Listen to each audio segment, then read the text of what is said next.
Salut, c'est David de Gamecoder. Alors aujourd'hui, j'inaugure nouveau format où je vais vous montrer ce que je suis en train de coder, puisqu'en ce moment, j'ai décidé de continuer sur ma lancée le projet que j'ai développé pour le guide Metroid. Je vais le continuer de manière à avoir un gameplay complet, donc au-delà du guide, et bien sûr, les sources seront fournies avec le guide. Je suis en train de coder notamment un sélecteur d'armes, et c'est ça que je vais vous montrer aujourd'hui. Je vais vous montrer comment j'ai fait. On travaille avec le langage Lua et le framework LOF2D, hein, c'est ce que j'enseigne dans la formation Gamecoder pour les débutants et même les programmeurs avancés, puisque c'est un langage et un framework qui est utilisé dans le domaine professionnel. Alors, un sélecteur d'armes, je vous explique.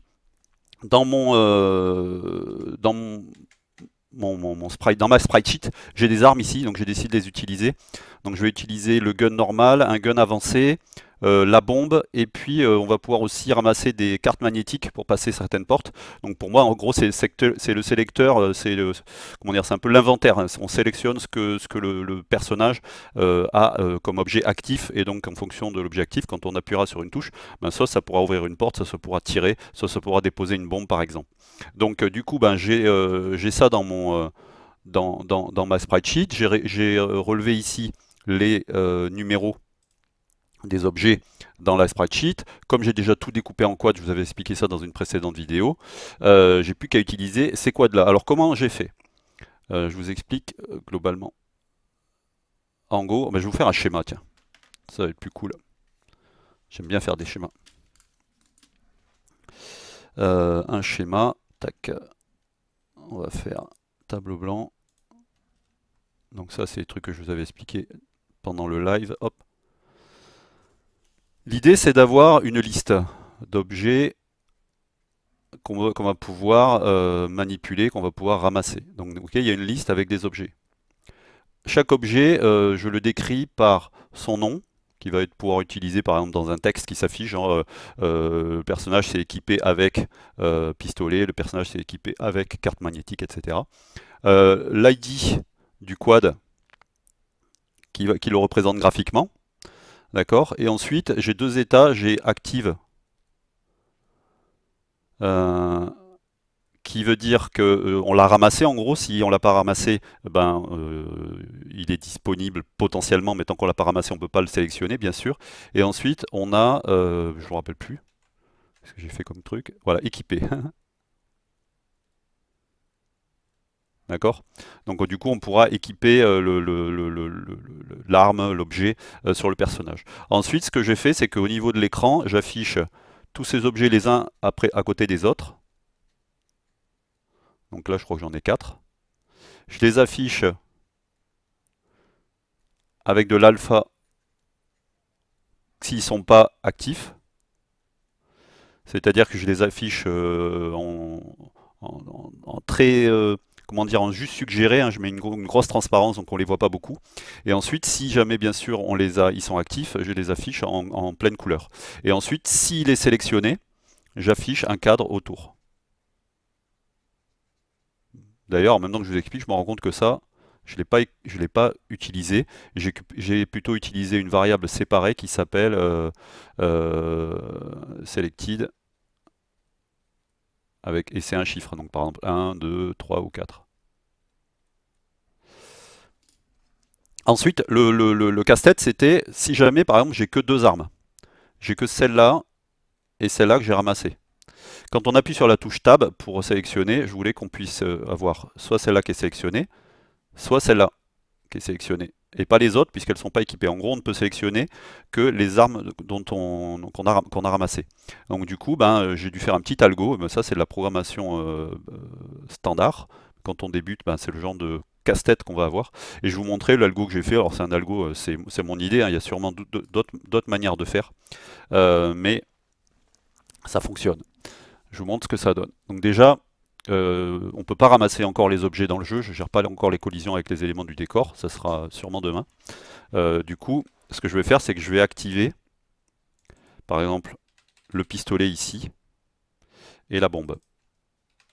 D'accord. Du coup, si j'exécute, vous voyez que maintenant, on a le pistolet et la bombe qui sont actives. D'accord. S'ils ne sont pas actifs, ils sont tous grisés, donc on ne les voit pas.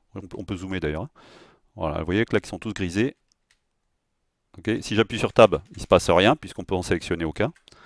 Si j'en active 2 et que j'appuie sur Tab, hop, je peux sélectionner le pistolet. Si j'appuie sur Tab, je peux sélectionner la bombe. Je rappuie sur Tab, je sélectionne le pistolet et la bombe. Ok. Alors comment j'ai fait? Tout simplement, au moment de l'appui sur la touche Tab, je fais un repeat until. C'est une espèce de boucle qui se répète tant qu'une condition n'est pas remplie. Donc je répète cette boucle tant que je n'ai pas sélectionné, tant que je n'ai pas trouvé un objet actif ou que je n'ai pas fait un nombre d'essais supérieur au nombre d'armes possibles. C'est-à-dire que je vais avancer en fait au niveau de mon algorithme, je vais avancer, je vous le remontre sur le tableau blanc.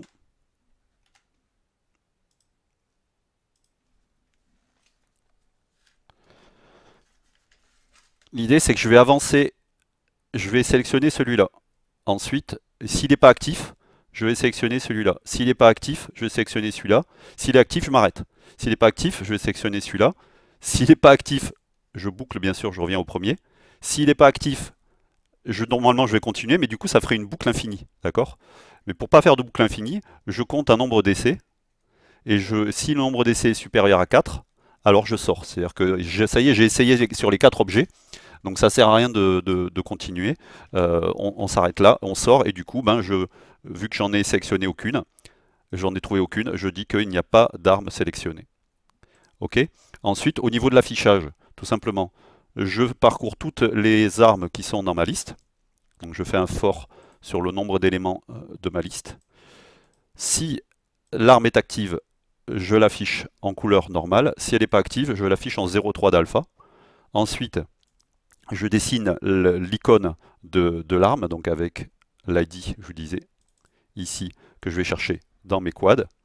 Et ensuite, je dessine un rectangle si l'arme que je suis en train de dessiner correspond à l'arme sélectionnée. À ce moment-là, je dessine un rectangle autour de l'arme. Et ça fonctionne parfaitement. Et ça m'a pris vraiment 10 minutes à coder ça. Donc regardez, on va activer toutes les armes.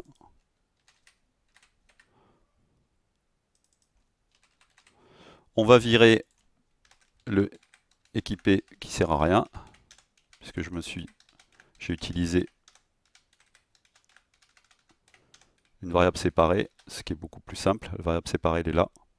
C'est weapon selected. Alors j'ai appelé ça weapon parce que je voulais mettre que des armes, et puis au final j'ai mis une clé magnétique dedans.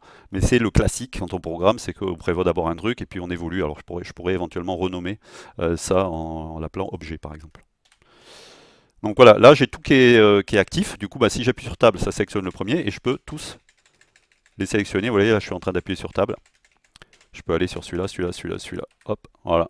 Donc ça marche super bien. J'en désélectionne un.